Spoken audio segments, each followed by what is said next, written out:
नमस्कार, मैं रकीब मास्टर और आप देख रहे हैं आरआर न्यूज़।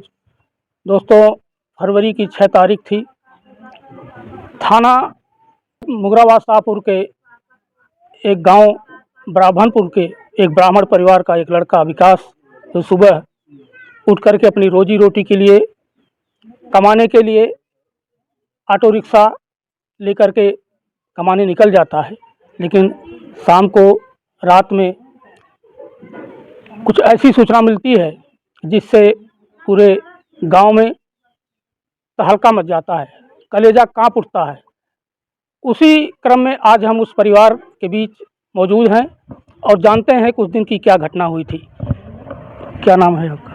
सर, हमारा नाम राजू पांडे है जी। जो अभी ये विकास पांडे जी का घटना घटी है, वो आपके क्या लगते थे? वो हमारे भतीजे लगते थे, मैं उनका चाचा हूँ। जी हाँ। तो उस घटना के बारे में ज़रा आप बताइए, कैसे घटना घटी? घटना सर, अब हमें 9:45 बजे रात को फ़ोन गया यहाँ घर से। जी। मैं अपने दुकान पे था तो मैं भागते हुए घर पे आया तो यहाँ हमारे भाई साहब बहू को लेके जा चुके थे। तो घटना स्थल के बारे में हमें पता ही नहीं था। तो मैं घटना स्थल पे पीछे पीछे मोबाइल द्वारा संपर्क करते वहाँ तक पहुँचा और इनके मोबाइल पे संपर्क नहीं कर रहा था, मैं बार बार अपने बहू की ही मोबाइल पे संपर्क कर रहा था। तो घटना स्थल तक हमें पहुँचाई। मैं गया वहाँ, घटना स्थल पे पहुँचा तो लड़का हमारा बीचों बीच रोड पे पड़ा हुआ था। उसको एक कुल्हाड़ी यहाँ लगी थी, एक यहाँ लगा था, एक यहाँ पे लगा था, एक यहाँ पे लगा था। उसको 4 जगह लगा था। बहुत भयंकर चोट, इतना गड्ढा ऐसा छूने से पीछे से पूरा हाथ घुस जाता था उसके सर में। हाँ, उसके सर में घुस जाता था। उसकी गाड़ी 50 मीटर आगे जाके साइड पे पटरी पे लगा के गाड़ी वहीं खड़ी की थी। और हमारा लड़का जो है, हमारा भतीजा विकास पांडे, वो चश्मा लगाता था और उसका चश्मा वहीं पे गिरा था। उस पर कोई पैर रख दिया था, फूट गया था। और उसका कॉलर जो था पीछे का, तो इतना कॉलर उसका वहीं गिरा था फट करके। जब वहाँ पे जो आप लोग जब पहुँचे, काफ़ी भीड़ रही होगी, वहाँ प्रत्यक्षदर्शी भी रहे होंगे, तो उन लोगों ने क्या कुछ बताया? उन लोगों ने यही बताया कि ये रात की बात है, चूँकि वहाँ लमसम 200 का 300 मीटर आगे पीछे कोई घर नहीं था। बगल में सब यही कूफ काफ वगैरह यही सब था और नदी भी थी, उसी नदी के पुल पे हुआ था। चूँकि वहाँ लोग उस समय कोई मौके पे था नहीं और वहाँ से टंकी 500 मीटर दूरी पे थी। टंकी था एक 500 मीटर दूरी पे था, पर टंकी वालों भी कुछ समझ नहीं पाए कि वहाँ कैसा हुआ कैसा नहीं हुआ वो कुछ। पर वहाँ लोग पहुँचे तो लड़का जिंदा था। अच्छा, उस समय जिंदा था? हाँ, वहाँ गांव के लोगों ने वहाँ पहुँचे तो लड़का जिंदा था। तो यहाँ फ़ोन आया घर पे, यहाँ फ़ोन आया तो फिर कोई समझ नहीं पाया तो यहाँ उसकी बहू वापस यहाँ से घर पे फ़ोन लगाई उसके मोबाइल। बहू का क्या नाम है? बहू का नाम सर शिवानी पांडे है। चूँकि यहाँ से भाड़ा लेके प्रयागराज गया था, लड़का प्रयागराज गया था यहाँ से भाड़ा लेकर के। भाड़ा लेके प्रयागराज गया था। ये लोग बराबर परिवार वाले ने कॉन्टेक्ट में था, हर समय कॉन्टेक्ट, हर समय वही औरत बराबर कॉन्टेक्ट में थी। चूँकि वो अपने औरत को बाहर जाता था तो चूँकि उसके ऊपर शक हो गया था, वो बराबर सच्चाई अपनी औरत को बताता नहीं था कि मैं कहाँ हूँ कहाँ नहीं हूँ। चूँकि उसको क्या चीज़ का शक था, उसको प्रेम संबंध का शक था, उसको पता चल गया था उसका शक था। चूँकि उसको सच्चाई बताता नहीं था वो। चूँकि वहाँ प्रयागराज से निकला भी तो यहाँ आया फूलपुर में, तो बार बार फ़ोन कर रही थी तो उसको बताया नहीं कि मैं कहाँ हूँ। तो ले गई उसकी माता जी, विकास को माता जी के फ़ोन दे दी लगा करके कि माता जी देखिए वो कहाँ हैं, अभी तक आए नहीं, इतना रात हो गया। तो माता जी पूछी कि बेटवा तुम कहाँ पे हो? तो बताए कि मैं मम्मी तुम परेशान मत हो, मैं अपने पैसेंजर के साथ मैं फूलपुर में ढाबे पे खाना खा रहा हूँ। पर इन्होंने ये नहीं पूछा किस ढाबे पे आप खाना खा रहे हैं। बताया कि मैं खाना वहाँ खा रहा हूँ, खाना खा के मैं आ रहा हूँ, आप लोग हमारा खाने का इंतज़ार मत करना। इसके बाद ये भी बताया कि मैं आधे घंटे में घर पे पहुँच जाऊँगा। तो आधा घंटा हो गया, 40 मिनट हो गया, फ़ोन ये लोग लगा रहे हैं तो फ़ोन कोई उठा नहीं रहा। इसी बीच घटना घट गई। हाँ, फ़ोन कोई नहीं उठा रहा है। तो इसके बीच फिर इसकी औरत बार बार यहाँ से फ़ोन लगा रही है।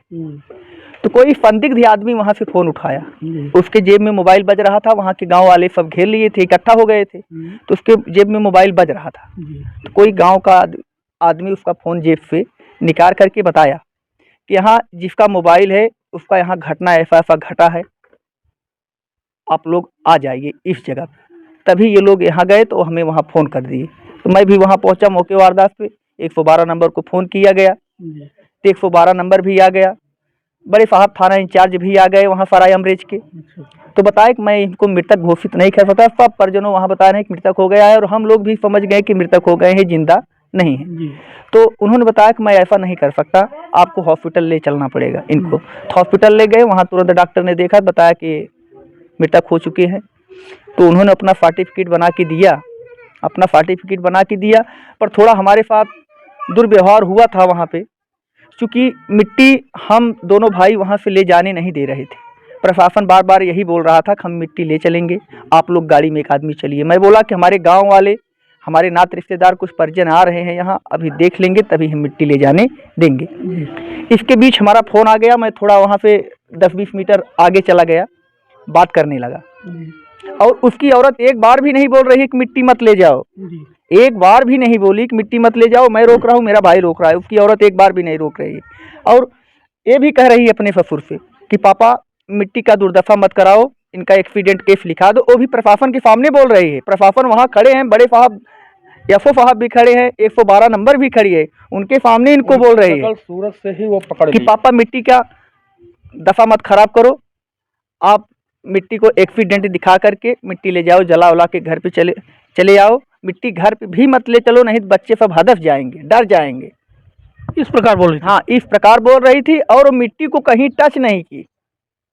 मैंने एक पत्नी का फर्ज उसने नहीं निभाया। घटना स्थल से लेके हॉस्पिटल तक मिट्टी कहीं टच नहीं किया। मैं जब फ़ोन पे बात करते हुए वहाँ से 10-20 मीटर दूर थोड़ा चला गया, क्योंकि वहाँ लोग थे, वहाँ बातें हो रही थी, आवाज़ आ नहीं रहा था। मैं थोड़ा आगे चला गया, इसके बीच में प्रशासन मिट्टी गाड़ी में रख के गाड़ी लेके चले गए। मैं आया तो पूछ रहा हूँ, तो बोलते हैं मिट्टी चली गई। एक गाड़ी प्रशासन की मिट्टी लेके चली गई, और एक गाड़ी प्रशासन की वहीं खड़ी ही रह गई कि आप लोग भी इसमें चलिए।